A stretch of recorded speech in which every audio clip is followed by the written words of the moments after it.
ಸಮಾಜವನ್ನ ಬೆಚ್ಚಿ ಬಿಡಿಸುವಂತ ಒಂದು ಪ್ರಕರಣ. ಜನರ ನಂಬಿಕೆ ಇಲ್ದೇನೆ ಏನು ಕಾಂಗ್ರೆಸ್ ಪಕ್ಷಕ್ಕೆ ಓಟ್ ಹಾಕಿ ಗೆಲ್ಸಿದಾರ. ಇಲ್ಲಿ ಕಾಂಗ್ರೆಸ್ ಪಕ್ಷ ಈ ಯಾವುದೇ ರೀತಿ ಹಸ್ತಕ್ಷೇಪ ಮಾಡ್ತಾ ಇಲ್ಲ. ಕಾಂಗ್ರೆಸ್ ರಾಜ್ಯ ಸರ್ಕಾರ ಹಸ್ತಕ್ಷೇಪ ಮಾಡ್ತಾ ಇದೆ. ಈ ಪ್ರಕರಣವನ್ನ ಬೆಳಕಿಗೆ ತಂದಿರೋದು ನಮ್ಮ ರಾಜ್ಯ ಸರ್ಕಾರ. ಮಹಿಳೆಯರ ಪರವಾಗಿ ಯಾರು ಕೂಡ ಧ್ವನಿ ಎತ್ತಾ ಇಲ್ಲ. ಈ ಕಥೆ ನಾಯಕ ನಿರ್ದೇಶಕ ಎಲ್ಲ ಪ್ರಜ್ವಲ್ ರೇವಣ್ಣ ಅವರು. ಪೆಂಡ್ರೈವ್ ಟಾಪಿಕ್ ನ ಎತ್ತಿದ್ದೆ ದೇವರಾಜೇಗೌಡರು. ಪ್ರಜ್ವಲ್ ರೇವಣ್ಣ ಅವ್ರ ಪ್ರಕರಣ ಇದೆಯಲ್ಲ, ಇಡೀ ಪ್ರಪಂಚದಲ್ಲೇ ಇದೇ ಮೊದಲನೇ. ಹಾಗಾದ್ರೆ ಏನಕ್ಕೆ ಪ್ರಜ್ವಲ್ ರೇವಣ್ಣ ಅವರ ಈ ಒಂದು ಅರೆಸ್ಟ್ ಇನ್ನೂ ಕೂಡ ಆಗಿಲ್ಲ? ಯಾರು ತಪ್ಪು ಮಾಡಿದರೆ ಅವ್ರಿಗೆ ಶಿಕ್ಷೆ ಹಾಗೆ ಆಗುತ್ತೆ ಮೇಡಮ್. ಅದು ರಾಜ್ಯ ಸರ್ಕಾರದ ಜವಾಬ್ದಾರಿ ಕೂಡ ಹೌದು.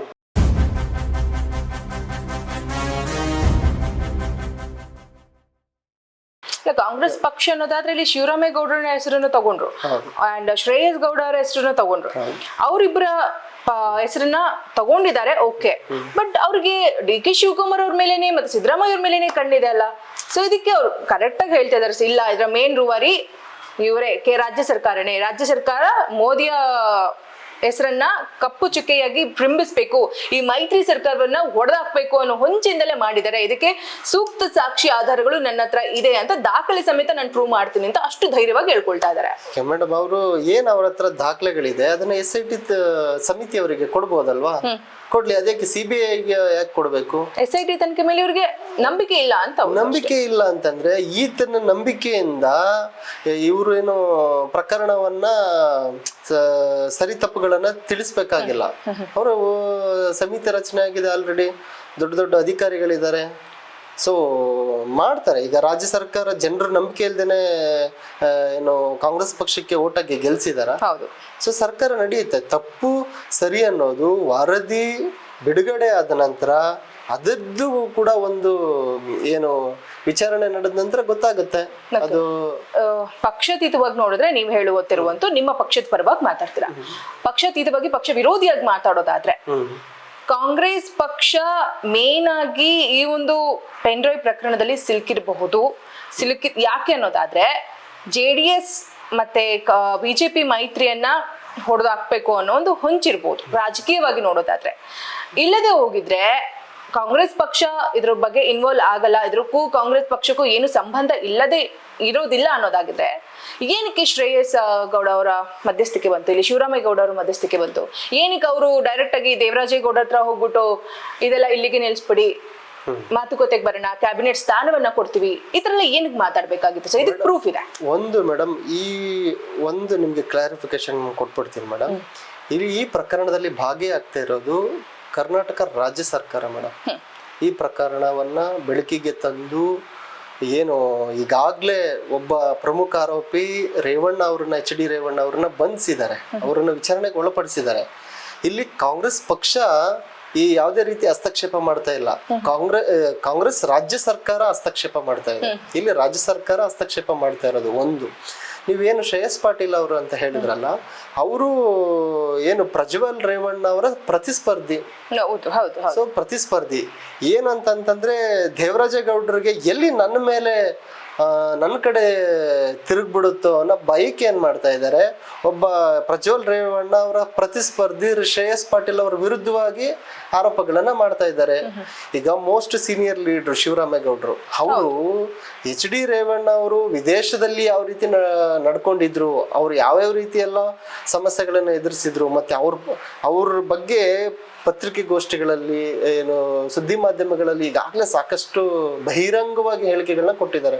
ಅವರು ನಮ್ಮ ಪಕ್ಷದ ಏನು ಪ್ರಮುಖ ಅಂದ್ರೆ ಕಾರ್ಯಕರ್ತರು ಅಲ್ಲ, ನಮ್ಮ ಪಕ್ಷದ ಯಾವುದೇ ರೀತಿ ಸದಸ್ಯರು ಅಲ್ಲ, ಅವರು ಸ್ವತಃ JDS ಪಕ್ಷದವರೇ ಅವರು. ಸೊ ಹಂಗಾಗಿ ಇಲ್ಲಿ ನಮ್ಮ ಪಕ್ಷಕ್ಕೂ ಈ ಪ್ರಕರಣಕ್ಕೂ ಸಂಬಂಧ ಇಲ್ಲ. ಆದ್ರೆ ಈ ಪ್ರಕರಣವನ್ನ ಬೆಳಕಿಗೆ ತಂದಿರೋದು ನಮ್ಮ ರಾಜ್ಯ ಸರ್ಕಾರ. ನಮ್ಮ ಒಂದು ಉದ್ದೇಶ ಇಷ್ಟೇ ಸರ್, ನೊಂದ ಮಹಿಳೆಯರಿಗೆ, ಯಾರು ಸಂತ್ರಸ್ತೆ ಅಂತ ಕರೆಸ್ಕೊಳ್ತಾ ಇದೀವಿ, ನೊಂದ ಮಹಿಳೆಯರಿಗೆ ಒಂದು ನ್ಯಾಯ ಸಿಗ್ಬೇಕು. ಆ ನ್ಯಾಯದ ಪರವಾಗಿ ನಮ್ಮ ಪ್ರಜಾಧ್ವನಿ ಮಾಧ್ಯಮ ಯಾವಾಗ್ಲೂ ಬೆನ್ನೆಲುಬಾಗಿ ನಿಲ್ಲುತ್ತೆ. ಬಿಕಾಸ್ ಆ ಪೆನ್ಡ್ರೈವ್ ಪ್ರಕರಣ ಬಂದಾಗ್ಲಿಂದ ಬರೀ ಪೆನ್ಡ್ರೈವ್ ಅಥವಾ ಪೆನ್ಡ್ರೈವ್ ಹಿಂದೆ ಯಾರಿದ್ದಾರೆ, ಅದರ ಸೋರಿಕೆ ಯಾರು ಮಾಡಿದ್ರು, ಹಂಚಿಕೆ ಯಾರು ಮಾಡಿದ್ರು, ಈ ಪ್ರಕರಣಗಳೇ ಬರ್ತಾ ಇದೆ ಹೊರತು ಯಾವ ಸರ್ಕಾರನೂ ಚಿಂತೆ ಮಾಡ್ತಾ ಇಲ್ಲ. ಬರೀ ಅದನ್ನ ರಾಜಕೀಯವಾಗಿ ಬಳಸ್ಕೊಳ್ಳಿಕ್ಕೆ ನೋಡ್ತಾ ಇದಾರೆ ಹೊರತು ಮಹಿಳೆಯರ ಪರವಾಗಿ ಯಾರು ಕೂಡ ಧ್ವನಿ ಎತ್ತಾ ಇಲ್ಲ.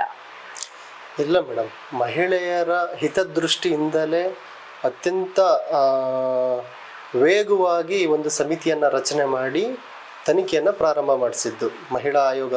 ರಾಜ್ಯ ಮಹಿಳಾ ಆಯೋಗ ಮುಖ್ಯಮಂತ್ರಿಗಳಿಗೆ ಪತ್ರ ಬರೆಯೋದ್ರ ಮೂಲಕ ಮಹಿಳೆಯರಿಗೆ ರಾಜ್ಯ ಸರ್ಕಾರದ ಮೇಲೆ ಒಂದು ಕಾಳಜಿ ಇದೆ ಅನ್ನೋ ಕಾರಣಕ್ಕೆ ಒಂದು ಪ್ರಕರಣವನ್ನು ಮುನ್ನೆಲೆಗೆ ತಂದಿದ್ದು.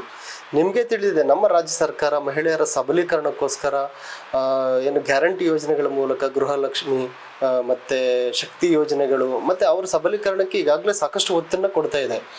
ಅವರು ಸ್ವಾವಲಂಬಿಯಾಗಿ ಬದುಕೋಕ್ಕೋಸ್ಕರ ಈ ರೀತಿ ಎಲ್ಲ ಕಾನೂನುಗಳ ಯೋಜನೆಗಳನ್ನು ತಂದಿರುವಂತಹ ನಮ್ಮ ಸರ್ಕಾರ ಅವರಿಗೆ ಈ ರೀತಿ ಈ ಸಾಮಾಜಿಕ ವ್ಯವಸ್ಥೆಯಲ್ಲಿ ಈ ರೀತಿ ಅನ್ಯಾಯ ಆಗ್ತಾ ಇರೋದನ್ನ ಮನಗಂಡೇ ಈ ಒಂದು ಸಮಿತಿಯನ್ನ ಬಹಳ ಏನು ವೇಗವಾಗಿ ರಚನೆ ಮಾಡಿ ಈಗಾಗಲೇ ತನಿಖೆ ನಡೀತಾ ಇದೆ ಮೇಡಮ್. ಸೊ ಇನ್ನೊಂದಷ್ಟು ದಿನಗಳಲ್ಲಿ ಅದು ಪ್ರಕರಣ ಬರುತ್ತೆ. ಅವರ ಹಿತದೃಷ್ಟಿಯಿಂದಲೇ ಇಷ್ಟೆಲ್ಲ ರಾಜ್ಯ ಸರ್ಕಾರ ಮಾಡ್ತಾ ಇದೆ. ಓಕೆ, ಈ ಕಥಾ ಪುರಾಣ ಅಂತ ಬಂದಾಗ ಸರ್, ಕಥೆಯ ಮೇನ್ ನಾಯಕ ಯಾರಾಗ್ತಾರೆ ಅಥವಾ ಅದನ್ನ ತಗೊಂಡು ಹೋಗ್ತಿರುವಂತಹ ರೂವಾರಿ ಯಾರಾಗ್ತಾರೆ ನಿಮ್ ಪ್ರಕಾರ? ಇಲ್ಲ ಮೇಡಮ್, ಈ ಕಥೆಯ ನಾಯಕ ನಿರ್ದೇಶಕ ಎಲ್ಲ ಪ್ರಜ್ವಲ್ ರೇವಣ್ಣ ಅವರೇ. ಓಕೆ, ಸೊ ಅದನ್ನ ಪಬ್ಲಿಸಿಟಿ ಮಾಡೋದು ಈ ದೇವರಾಜೇಗೌಡರು. ಸೊ ಅದು ಬಿಟ್ರೆ ಇಲ್ಲಿ ದೇವರಾಜೇಗೌಡರಿಗೆ ಎಲ್ಲಾದ್ರೂ ರಾಜಕೀಯವಾಗಿ ಲಾಭಾಂಶ ಇದೆಯಾ? ಏನಕ್ಕೆ ಈ ಇಶ್ಯೂ ಅನ್ನ ದೊಡ್ಡ ಮಟ್ಟದಲ್ಲಿ ತಗೊಂಡು ಹೋಗ್ತಾ ಇದ್ದಾರೆ? ಯಾಕೆಂದ್ರೆ ಮೇಡಮ್, ಅವರಿಗೆ ವೈಯಕ್ತಿಕವಾಗಿ HD ರೇವಣ್ಣ ಅವರ ಕುಟುಂಬದ ಮೇಲೆ ದ್ವೇಷ ಇದೆ. ಒಂದು, ಯಾಕೆಂದ್ರೆ ಅವರು ಬಹಿರಂಗವಾಗಿ ಹೇಳಿಕೆಗಳನ್ನ ಕೊಟ್ಟಿದ್ದಾರೆ, ನನ್ನ ಹೆಂಡತಿನ ಕಳ್ಕೊಂಡೆ, ನನ್ನ ಕುಟುಂಬನ ಕಳ್ಕೊಂಡೆ ಅಂತ. ಅಂದ್ರೆ JDS ಪಕ್ಷದ ಕಡೆಯಿಂದ? ಹೌದು ಮೇಡಮ್. ಅಂದ್ರೆ ನೇರವಾಗಿ ಅವ್ರು ಹೇಳೋದು HD ರೇವಣ್ಣ ಮತ್ತೆ ಪ್ರಜ್ವಲ್ ರೇವಣ್ಣ ಅವರಿಂದನೇ ಹೇಳ್ತಾರೆ. ಮತ್ತೆ ಅವರು ಪ್ರಜ್ವಲ್ ರೇವಣ್ಣ HD ರೇವಣ್ಣ ಅವರ ಪ್ರತಿಸ್ಪರ್ಧಿಯಾಗಿದ್ರು ದೇವರಾಜೇಗೌಡರು. ಸೊ ರಾಜಕೀಯವಾಗಿ ಅವ್ರಿಗೂ ಭಿನ್ನಾಭಿಪ್ರಾಯಗಳು ಇದ್ದೇ ಇದೆ. ಸೊ ಈ ಎಲ್ಲಾ ಕಾರಣದಿಂದ ಅವರು ಮಾಡ್ತಿರ್ತಕ್ಕಂಥ ಅನಾಚಾರವನ್ನ ಮುನ್ನೆಲೆಗೆ ತಂದು ಅವ್ರಿಗೆ ಶಿಕ್ಷೆ ಕೊಡಿಸ್ಬೇಕು ಅನ್ನೋದು ದೇವರಾಜೇಗೌಡರ ಉದ್ದೇಶ. ಸರಿ ಇದೆ. ಸಾಮಾನ್ಯವಾಗಿ ಯೋಚನೆ ಮಾಡಿದಾಗ ಆ ಒಂದು ಕಾಂಗ್ರೆಸ್ ಪಕ್ಷನೇ ನೇರವಾಗಿ ಇದರ ಜವಾಬ್ದಾರಿಯನ್ನ ಹೊತ್ಕೊಳ್ಳುತ್ತಾ ಅನ್ನೋದು ಪ್ರಶ್ನೆ ಆಗುತ್ತೆ. ಯಾಕಂತಂದ್ರೆ ಇದೇ ನೀವು ಹಾಸನ ಜಿಲ್ಲೆಯಲ್ಲಿ ಇದೆ, ನಮ್ಮ ಹಾಸನದಲ್ಲಿ JDS ಪಕ್ಷನೇ ಬರಬೇಕು, ನಮ್ಮ ಒಂದು ಅಧಿಕಾರನೇ ಇರಬೇಕು ಅನ್ನೋದು ಭವಾನಿ ರೇವಣ್ಣನವರ ಆಶೆ ಆಗಿದೆ. ಸೊ ಅದಕ್ಕೋಸ್ಕರ ಪಣ ತೊಡ್ತೀನಿ ನಾನು ಅನ್ನೋ ಮಾತು ಕೂಡ ಹೇಳಿದ್ದಾರೆ. ಅದು ವಿಷಯವಾಗಿ ಕಾಂಗ್ರೆಸ್ ಪಕ್ಷವನ್ನ ನಾವಲ್ಲಿ ಮುನ್ನಡೆಗೆ ತರಬೇಕು ಅನ್ನೋ ಒಂದು ಹಂಬಲ ಈ ರೀತಿ ಮಾಡೋದಕ್ಕೆ ಅಥವಾ ಈ ಪೆನ್ಡ್ರೈವ್ ಸೋರಿಕೆ ವಿಷಯವನ್ನ ಇಷ್ಟು ದೊಡ್ಡ ಮಟ್ಟದಲ್ಲಿ ಮಾಡ್ಲಿಕ್ಕೆ ಕಾಂಗ್ರೆಸ್ ಪಕ್ಷದಿಂದ ಏನಾದ್ರೂ ಸಪೋರ್ಟ್ ಸಿಕ್ಕಿರ್ಬೋದಾ? ಮೇಡಮ್, ಇದು ಫಸ್ಟ್ ಈ ಪ್ರಕರಣ ಬೆಳಕಿಗೆ ಬಂದಿದ್ದು ದೇವರಾಜೇಗೌಡರಿಂದ. ಅವರು ನಮ್ಮ ಪಕ್ಷದ ಮುಖಂಡರು ಅಲ್ಲ, ಕಾರ್ಯಕರ್ತರು ಅಲ್ಲ, ಏನೂ ಅಲ್ಲ. ಅವರು BJPಯ ಮುಖಂಡರು. ಅವರು BJPಯಿಂದ ಸ್ಪರ್ಧೆ ಕೂಡ ಮಾಡಿದ್ರು.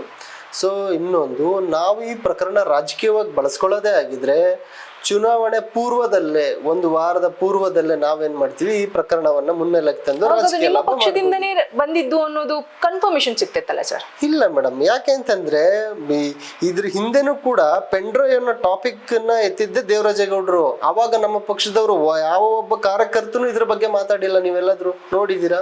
ಸೊ ಮತ್ತೆ ಮಾಜಿ ಮುಖ್ಯಮಂತ್ರಿಗಳೇ ಒಂದಷ್ಟು ದಿನ ಪೆನ್ಡ್ರೈವ್ ಅಂತ ಇದ್ರು. ಮತ್ತೆ ಏನು ಚುನಾವಣಾ ಪ್ರಚಾರದ ಸಂದರ್ಭದಲ್ಲಿ ಬದಲಾಗ್ತಾನೆ, ನೆಕ್ಸ್ಟ್ ಪ್ರಜ್ವಲ್ ರೇವಣ್ಣ ಬದಲಾಗ್ತಾರೆ ಅಂತಾನು ಕೂಡ ಹೇಳ್ತಾ ಇದ್ರು. ಸೊ ಇದನ್ನೆಲ್ಲ ನೋಡೋದಾದ್ರೆ ಸ್ವತಃ ಅವರ ಪಕ್ಷದವರೇ ಮತ್ತೆ BJP ಪಕ್ಷದವ್ರದ್ದೇ ಇದೆ ಕೈವಾಡ ಇದೆ ಹೊರತು ನಮ್ಮ ಪಕ್ಷದ ಯಾವ ಒಬ್ಬ ಕಾರ್ಯಕರ್ತನ ಏನು ಹಸ್ತಕ್ಷೇಪ ಇಲ್ಲಿಲ್ಲ. ಹಾಗಾದ್ರೆ ಸರ್, ಕಾಂಗ್ರೆಸ್ ಪಕ್ಷದಲ್ಲಿ ಈ ರೀತಿ ಕೇಸ್ ಯಾವುದು ಆಗಿರ್ಲಿಕ್ಕಿಲ್ವಾ ಮೇಡಮ್? ಕಾಂಗ್ರೆಸ್ ಅಲ್ಲಿ ಖಂಡಿತ ಈ ರೀತಿ ಪ್ರಕರಣ ಖಂಡಿತ ಎಂದೂ ಆಗಿಲ್ಲ ಮೇಡಮ್. ಅದು ಏನು ಯಾವುದೇ ಪಕ್ಷದಲ್ಲೂ ಕೂಡ ಈ ರೀತಿ ಇದಾಗಿಲ್ಲ. ಪ್ರಜ್ವಲ್ ರೇವಣ್ಣ ಅವ್ರ ಪ್ರಕರಣ ಇದೆಯಲ್ಲ, ಇಡೀ ಪ್ರಪಂಚದಲ್ಲೇ ಇದೇ ಮೊದಲನೇ. ನಾವು ಇತಿಹಾಸದಲ್ಲಿ ಓದ್ತಾ ಇದ್ವಿ, ಏನು ಬಿನ್ ಲ್ಯಾಡನ್, ಅವ್ರಿಗೆ 10 ಜನ 20 ಜನ ಹೆಂಡತಿಯರು ಇದ್ರು, ಹಾಗೆ ಹೀಗೆ ಈ ರೀತಿ ನಾವು ಇತಿಹಾಸನೂ ನೋಡಿದ್ದೀವಿ. ಸೊ ಆದರೆ 3,000 ಮಹಿಳೆಯರನ್ನ ಆತ ತನ್ನ ಸ್ವಾರ್ಥಕ್ಕೆ ಬಳಸ್ಕೊಂಡಿರೋದು ನಿಜಕ್ಕೂ ಜನರನ್ನ, ಈ ಒಂದು ಸಮಾಜವನ್ನ ಬೆಚ್ಚಿ ಬಿಡಿಸುವಂತ ಒಂದು ಪ್ರಕರಣ.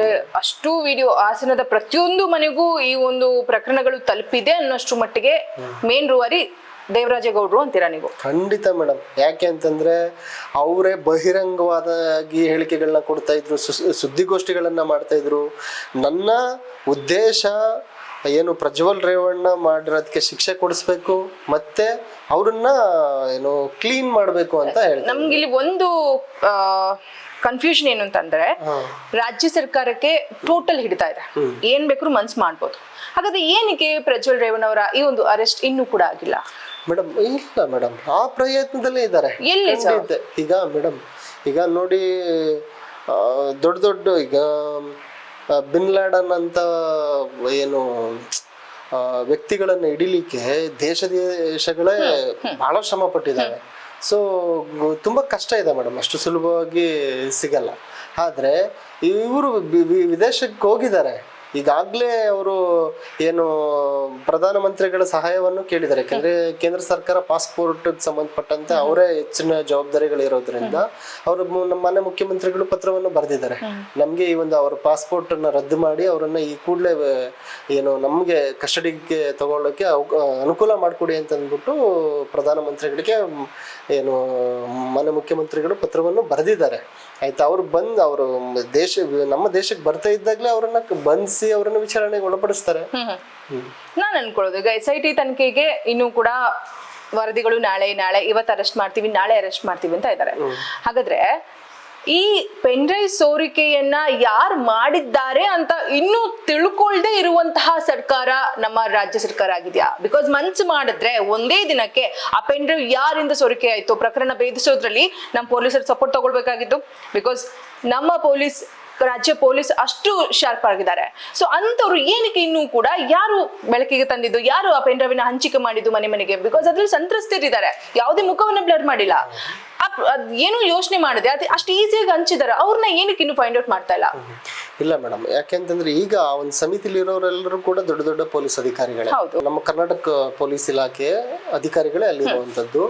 ಮತ್ತೆ ಒಂದು ಸಮಿತಿಗೆ ಅವ್ರದೇ ಆದಂತಹ ಕಾನೂನು ಚೌಕಟ್ಟುಗಳು ಇರುತ್ತೆ. ಅಂದ್ರೆ ನೇರವಾಗಿ ಬಹಿರಂಗ ಪಡಿಸಕ್ಕೆ ಆಗದೆ ಇರುವಂತಹ ವಿಷಯಗಳು ಇರುತ್ತೆ. ಮತ್ತೆ ಇದು ಒಂದು ತುಂಬಾ ಸೂಕ್ಷ್ಮವಾದ ವಿಚಾರ ಆಗಿರೋದ್ರಿಂದ ತನಿಖೆ ನಡೀತಾ ಇರೋ ಸಂದರ್ಭದಲ್ಲಿ ಕೆಲವೊಬ್ಬರ ಹೆಸರುಗಳನ್ನ ಬಹಿರಂಗ ಪಡಿಸ್ತೇನೆ. ಅದು ಯಾವ ಸಂದರ್ಭದಲ್ಲಿ ಅದನ್ನ ಮಾಡಬೇಕೋ ಮಾಡುತ್ತೆ ಅದು. ಸೊ ಅದರದೇ ಆದಂತ ಕಾನೂನುಗಳು ಇರುತ್ತೆ. ಸೊ ನಾವು ಇನ್ನು ಪೂರ್ಣನೆಗೊಂಡಿಲ್ಲ, ಆಗ್ಲೇ ಇದು ನಮ್ಗೆ ಅಪನಂಬಿಕೆ ಅನ್ನೋದು ತಪ್ಪು ಮೇಡಮ್. ಇಲ್ಲಿ ಕಾಂಗ್ರೆಸ್ ಪಕ್ಷ ಹಸ್ತಕ್ಷೇಪ ಮಾಡಿದೆ ಅನ್ನೋದಕ್ಕೆ ಇದೇ ನಮ್ಗೆ ಮೇನ್ ಆಗಿ ಫೋಕಸ್ ಆಗ್ತಾ ಇದೆ ಸರ್. ಬಿಕಾಸ್ ಹಂಚಿಕೆ ಆದವ್ರನ್ನ ಇವರೇ ಹಂಚಿಕೆ ಮಾಡಿದ್ದು ಅಂತ ಹೇಳ್ಬಿಟ್ಟು ಒಂದು ಕ್ಲೂ ಸಿಕ್ಕಿದ್ರು ಸಮೇತ ರಾಜ್ಯ ಸರ್ಕಾರ ಅವರನ್ನ ಹೆಸರನ್ನ ಬಹಿರಂಗ ಪಡಿಸಿದ್ರೆ ರಾಜ್ಯ ಸರ್ಕಾರದ ಹಸ್ತಕ್ಷೇಪ ಯಾವುದು ಇಲ್ಲ ಈ ಕೇಸ್ ನಲ್ಲಿ ಏನು ಬಹಿರಂಗವಾಗ್ತಿತ್ತು. ಬಟ್ ಇನ್ನೂ ಕೂಡ ರಾಜ್ಯ ಸರ್ಕಾರ ಇನ್ನೂ ಸುಮ್ನೆ ಕೂತಿದೆ. SIT ತನಿಖೆ ಇದೆ ಫೈನಲ್ ಅಂತ ಕೂರ್ತಾ ಇದೆ. ಇಲ್ಲಿ ಗೌಪ್ಯವಾಗಿ ಸಭೆ SIT ತನಿಖೆ ಜೊತೆ DCM ಇರ್ಬೋದು, CM ಇರ್ಬೋದು, ಗೌಪ್ಯವಾಗಿ ಸಭೆ ನಡೀತಾ ಇದೆ. ಆ ಸಭೆಯಲ್ಲಿ ಏನ್ ನಡೀತಾ ಇದೆ ಅನ್ನೋದು ಹೊರಗಡೆ ಬೆಳಕಿಗೆ ಬರ್ತಾ ಇಲ್ಲ. ಇದೆಲ್ಲ ಕೂಲಂಕುಷವಾಗಿ ಚರ್ಚೆ ಮಾಡೋದಾದ್ರೆ ಕಾಂಗ್ರೆಸ್ ಸರ್ಕಾರ ಇದರಲ್ಲಿ ಹಸ್ತಕ್ಷೇಪ ಮಾಡಿದ್ಯಾ ಇಲ್ವಾ? ಖಂಡಿತ ಮಾಡಿಲ್ಲ ಮೇಡಮ್, ಖಂಡಿತ ಮಾಡಿಲ್ಲ. ಗೌಪ್ಯ ಸಭೆಗಳು ಸರ್ ಹಾಗಾದ್ರೆ ಮೇಡಮ್, ಗೌಪ್ಯ ಸಭೆಗಳು ನೀವು ಸಭೆಗಳಿಗೆ ಇದೇ ವಿಷಯವನ್ನ ಚರ್ಚೆ ಮಾಡ್ತಾ ಇದ್ದೀರಾ ಅಂತ ನೀವು ಹೇಗೆ ಫೈಂಡ್ ಮಾಡ್ತೀರಿ? ಯಾಕೆಂದ್ರೆ ಅವರು ರಾಜಕೀಯ ಸಭೆಗಳಿರ್ಬೋದು, ಬೇರೆ ಬೇರೆ ವಿಚಾರಗಳೇ ಇರ್ಬೋದು ಮೇಡಮ್. ಮಹಿಳೆಯರ ಬಗ್ಗೆ ಕಾಳಜಿ ಇರೋದ್ರಿಂದಲೇ ಇದನ್ನ ಅತ್ಯಂತ ವೇಗವಾಗಿ ಸಮಿತಿಯನ್ನ ರಚನೆ ಮಾಡಿ ತನಿಖೆಯನ್ನ ಪ್ರಾರಂಭ ಮಾಡಿರೋದು. ಆ ರೀತಿ ಏನಾದ್ರೂ ಮಹಿಳೆಯರ ಮೇಲೆ ನಿರ್ಲಕ್ಷ್ಯ ಹೊಂದಿದ್ರೆ ನಮ್ಮ ಸರ್ಕಾರ ಇದನ್ನ ಇನ್ನೂ ಕೂಡ ಡಿಲೇ ಮಾಡ್ತಾ ಇತ್ತು. ಆ ವಿಷಯಗಳು ಜನರಿಗೆ ಸ್ಪ್ರೆಡ್ ಆಗ್ತಾ ಮತ್ತೆ ನೇರವಾಗಿ ಹೇಳಿದೆ, ಅದನ್ನ ಎಲ್ಲೂ ಕೂಡ ಹಂಚಿಕೆ ಮಾಡಬಾರ್ದು ಆ ವಿಡಿಯೋಗಳನ್ನ ಅಂತ ಅಂದ್ಬಿಟ್ಟು ತಾಕೀತು ಮಾಡಿದೆ. ಅಂತವ್ರ ವಿರುದ್ಧನೂ ಕೂಡ ನಾವು ಪ್ರಕರಣ ದಾಖಲಿಸ್ತೀವಿ ಅಂತ ಹಂಚಿ ಓದೋರೆ ನಮ್ಗೆ ಸಿಗ್ಲಿಲ್ಲ ಅಂತ ಬಂದಾಗ ಈಗ ಮೇಡಮ್, ಈಗ ನಮ್ಮ ಮುಂದೆ ಇರೋ ದೊಡ್ಡ ಪ್ರಶ್ನೆ ಅದೇ. ಈಗಾಗ್ಲೇ ಅದು ಹಂಚಿ ಹರಿದಾಡೋಗಿದೆ. ಅದನ್ನ ಏನು ಯಾರು ಅದರಲ್ಲಿ ಭಾಗಿಯಾಗಿದ್ದಾರೆ ಅವ್ರಿಗೆ ಶಿಕ್ಷೆ ಕೊಡಿಸ್ಬೇಕು. ಅದನ್ನ ಆ ಕಾರಣಕ್ಕೆ ಆ ಒಂದು ದೊಡ್ಡ ಮಟ್ಟದ ಸಮಿತಿಯನ್ನ ರಚನೆ ಮಾಡಿದ್ದಾರೆ. ಖಂಡಿತ ಅದನ್ನ ಯಾರು ತಪ್ಪು ಮಾಡಿದ್ದಾರೆ ಅವ್ರಿಗೆ ಶಿಕ್ಷೆ ಆಗೇ ಆಗುತ್ತೆ ಮೇಡಮ್. ಅದು ರಾಜ್ಯ ಸರ್ಕಾರದ ಜವಾಬ್ದಾರಿಯೂ ಕೂಡ ಹೌದು. ಏನು ಸರ್, ನಮ್ಗೆ ಎಲ್ಲಾ ಬೆಳವಣಿಗೆಗಳನ್ನ ನೋಡ್ತಾ ಹೋಗ್ತಾ ಇದ್ರೆ ಕೊನೆಗೆ ನಮಗ್ ಸಿಗುವಂತದ್ದು ಹಣಬಲದಿಂದ ಈ ಒಂದು ಕೇಸ್ ನಲ್ಲಿ ನ್ಯಾಯ ಸಿಗುತ್ತೋ ಸಿಗಲ್ವೋ. ಸೊ ಹಣಬಲದಿಂದ ನ್ಯಾಯವನ್ನ ಹೇಗ್ ಬೇಕಾದ್ರೂ ಟ್ವಿಸ್ಟ್ ಮಾಡ್ಬೋದು. ಅಧಿಕಾರದ ಒಂದು ಪ್ರಭಾವ ಇದೆ. ಇದೆಲ್ಲ ನೋಡಿದಾಗ ಆ ಒಂದು ಸಂತ್ರಸ್ತರಿಗೆ ನಿಜವಾಗ್ಲೂ ನ್ಯಾಯ ದೊರಕುತ್ತಾ ಇಲ್ವಾ, ಅಥವಾ ಈ ಅಪರಾಧಿಗೆ ಶಿಕ್ಷೆ ಆಗುತ್ತಾ ಇಲ್ವಾ, ಈ ಒಂದು ಕ್ವೆಶನ್ಸ್ ಗಳ ಮೇಲೆನೆ ನಮ್ಗೆ ಇನ್ನೂ ಕೂಡ ಸ್ಟೇಟಸ್ ನಿಂತಿದೆ ಹೊರತು ಕನ್ಫರ್ಮ್ ಆಗಿ ಯಾವುದೇ ಸ್ಟೇಟಸ್ ಇನ್ನೂ ಕೂಡ ಹೊರಗೆ ಬರ್ತಾ ಇಲ್ಲ. ಶಿಕ್ಷೆ ಆಗೋದೇ ಆದ್ರೆ ಅಪರಾಧಿಗೆ ಎಂತಹ ಶಿಕ್ಷೆ ಆಗುತ್ತೆ, ಸೊ ಇದನ್ನೆಲ್ಲ ನಾವು ತಿಳ್ಕೊಳ್ಬೇಕಾಗುತ್ತೆ ಸರ್. ಮೇಡಮ್ ಇಲ್ಲ, ಖಂಡಿತ ಮೇಡಮ್, ನನಗೆ ನನ್ನ ಸರ್ಕಾರದ ಮೇಲೆ ನನಗೆ ನಂಬಿಕೆ ಇದೆ. ಯಾಕೆಂತಂದ್ರೆ ನನ್ನ ಸರ್ಕಾರ ಮಹಿಳೆಯರ ಪರ ಇರುವಂತ ಸರ್ಕಾರ. ಆತ ಮಾಡಿರುವಂಥದ್ದು ಯಾರೂ ಕೂಡ ಕ್ಷಮಿಸಲಾರದಂತಹ ತಪ್ಪು. ಆತನಿಗೆ ಶಿಕ್ಷೆ ಆಗಲೇಬೇಕು. ಆ ಶಿಕ್ಷೆ ಇನ್ನೊಬ್ಬರಿಗೆ ಅದು ಎಚ್ಚರಿಕೆ ಆಗಬೇಕು. ಖಂಡಿತ ನನ್ನ ಸರ್ಕಾರದ ಮೇಲೆ ನನಗೆ ನಂಬಿಕೆ ಇದೆ. ಈ ನನ್ನ ರಾಜ್ಯ ಸರ್ಕಾರ ಆತನಿಗೆ ಕಠಿಣವಾದ ಶಿಕ್ಷೆಯನ್ನು ಕೊಡಿಸುತ್ತೆ. ಸೊ ಈ ಮಾಧ್ಯಮದ ಮೂಲಕ ನಾನು ಅದನ್ನು ಹೇಳಕ್ಕೆ ಇಷ್ಟ. ಖಂಡಿತ ಸರ್. ಈ ನಮ್ಮ ಪ್ರಜಾಧ್ವನಿ ಪ್ರಜೆಗಳ ಪ್ರಬುದ್ಧತೆಗೆ ಧ್ವನಿ ಎತ್ತುತ್ತೆ ಸರ್. ಪ್ರಜೆಗಳಿಗೋಸ್ಕರನೇ ನಾವು ಈ ಒಂದು ಇದೊಂದೇ ವಿಷಯ ಮಾತ್ರ ಅಲ್ಲ, ಯಾವುದೇ ವಿಷಯದ ಬಗ್ಗೆ ಪ್ರಜೆಗಳಿಗೆ ತೊಂದರೆಗಳಾಗ್ತಾ ಇದ್ದಲ್ಲಿ ನಮ್ಮ ಪ್ರಜಾಧ್ವನಿ ಯಾವತ್ತೂ ಬೆಂಗಾವಲಾಗಿ ಇದ್ದೇ ಇರುತ್ತೆ. ಸೊ ಈ ಒಂದು ಟ್ವಿಸ್ಟ್ ಅಥವಾ ಈ ಒಂದು ಪ್ರಕರಣ ಯಾವ ಮಟ್ಟಕ್ಕೆ ಹೋಗುತ್ತೆ ಮುಂದೆ ಅನ್ನುವಂಥದ್ದು ಕಾದ್ ನೋಡ್ಬೇಕಾಗಿದೆ. ಆದ್ರೆ ನ್ಯಾಯ ಕೊಡಿಸುವ ನಿಟ್ಟಿನಲ್ಲಿ ನಮ್ಮ ರಾಜ್ಯ ಸರ್ಕಾರ ಯಾವ ರೀತಿ ಕೆಲಸ ಮಾಡುತ್ತೆ, ಆ ಒಂದು ನಿಟ್ಟಿನಲ್ಲಿ ಕಾಂಗ್ರೆಸ್ ಪಕ್ಷ ಇದಕ್ಕೆ ಪಕ್ಷಾತೀತವಾಗಿದೆಯಾ ಅಥವಾ ಸಪೋರ್ಟ್ ಮಾಡ್ತಿದೆ, ಸಪೋರ್ಟ್ ಮಾಡ್ತಾ ಇಲ್ವಾ ಅನ್ನೋದು ನಿಂತಿದೆ. ಇನ್ನೂ ಕೂಡ ನಮ್ಗೆ ಕಾಂಗ್ರೆಸ್ ಪಕ್ಷ ಇದ್ರ ಬೆನ್ನೆಲುಬಾಗಿ ಇದೆ. ಬಿಕಾಸ್ ಏನೋ ಪಕ್ಷ ಅಂತ ಬಂದಾಗ ಒಬ್ವಿಯಸ್ಲಿ ಸರ್ ವಿರೋಧ ಪಕ್ಷಗಳ ಮಾತಿಗೆ ಚಕಮಕಿ ಆಗುತ್ತೆ. ವಿರೋಧ ಪಕ್ಷದವ್ರ ನಡೆ, ಕಾಂಗ್ರೆಸ್ ಪಕ್ಷದ್ದು ಮತ್ತೆ JDS ಪಕ್ಷದ ಇರುವಂತಹ ಒಂದು ಮೈತ್ರಿ ಅಲ್ಲ, ಬಿಜೆಪಿ ಮತ್ತು ಕಾಂಗ್ರೆಸ್ ಸರ್ಕಾರದಲ್ಲಿ ಇರುವಂತಹ ಬಿರುಕುಗಳು ಯಾವ ಪ್ರಕರಣವನ್ನ ಯಾವ ರೀತಿ ಬೇಕಾದ್ರೂ ಟ್ವಿಸ್ಟ್ ತಗೊಂಡು ಹೋಗ್ಬೋದು. ಕಾದು ನೋಡ್ಬೇಕು. ಆದ್ರೂ ಕೂಡ ಏನೇ ಆದ್ರೂ ಈ ಒಂದು ಪ್ರಕರಣಕ್ಕೆ ನ್ಯಾಯ ಸಿಗ್ಲೇಬೇಕು. ಆ ನ್ಯಾಯ ಯಾವ ರೀತಿ ಹೋಗುತ್ತೆ ಅನ್ನೋದು ಕಾದು ನೋಡ್ಬೇಕು. ಈ ಒಂದು ಕಾರ್ಯಕ್ರಮದ ಮುಂದಿನ ಎಪಿಸೋಡ್ ಕೂಡ ಮುಂದುವರಿಯುತ್ತೆ. ಆ ಒಂದು ಎಪಿಸೋಡ್ ನಲ್ಲಿ ಮತ್ತಷ್ಟು ಅಂಶಗಳನ್ನ ಬೆಳಕಿಗೆ ತರುವಂತಹ ಕೆಲಸವನ್ನ ನಮ್ಮ ಪ್ರಜಾಧ್ವನಿ ಮಾಡುತ್ತೆ. ಇಷ್ಟು ಹೊತ್ತು ನಮ್ಮ ಜೊತೆ ತಮ್ಮ ಮೂಲ್ಯವಾದ ಸಮಯವನ್ನ ಕೊಟ್ಟಂತಹ ನಟರಾಜ್ ಶಿವಣ್ಣನವರಿಗೆ ಧನ್ಯವಾದಗಳು ಸರ್. Thank you madam.